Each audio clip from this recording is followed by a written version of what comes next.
আসসালামু আলাইকুম প্রিয় চাকরি প্রত্যাশী ভাই বোনেরা, আশা করি আলহামদুলিল্লাহ সবাই ভালো আছেন এবং সুস্থ আছেন। অবশেষে সবার জন্যই বিরাট সুখবর। এনটিআরসি ১৯তম নিবন্ধন সার্কুলার প্রকাশ, ২০০ নম্বরের পূর্ণাঙ্গ সিলেবাস প্রকাশ। এনটিআরসি এর সূত্র এই আপডেটটি প্রকাশ করা হলো ৪ নভেম্বর ২০২৫। সম্মানিত এনটিআরসি চাকরি প্রত্যাশী ভাই বোনেরা, চলুন ১৯তম শিক্ষক নিবন্ধনের সার্কুলার এবং ২০০ নম্বরের পূর্ণাঙ্গ সিলেবাস সম্পর্কে বিস্তারিত তথ্য আপনাদের সাথে পুরো ডিটেলসে আলোচনা করার চেষ্টা করি।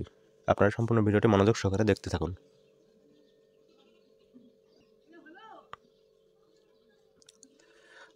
১৯তম বেসরকারি শিক্ষক নিবন্ধনের সার্কুলার এবং ১৯তম শিক্ষক নিবন্ধনের পরীক্ষা পদ্ধতি সম্পর্কে চাকরি প্রত্যাশীরা এবং অভিভাবকরা জানতে চাইলে এনটিআরসি এর সূত্র জানায়, এই চলতি মাসের দ্বিতীয় সপ্তাহের দিকে ১৯তম নিবন্ধন সার্কুলার প্রকাশ হওয়ার সম্ভাবনা আছে।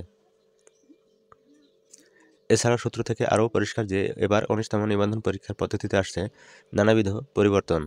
তার মধ্যে উল্লেখ্য যে প্রিলি পরীক্ষা হবে ২০০ মার্ক এবং সাবজেক্টিভ বিষয় ১০০ ও জেনারেল বিষয় ১০০ নম্বর থাকছে।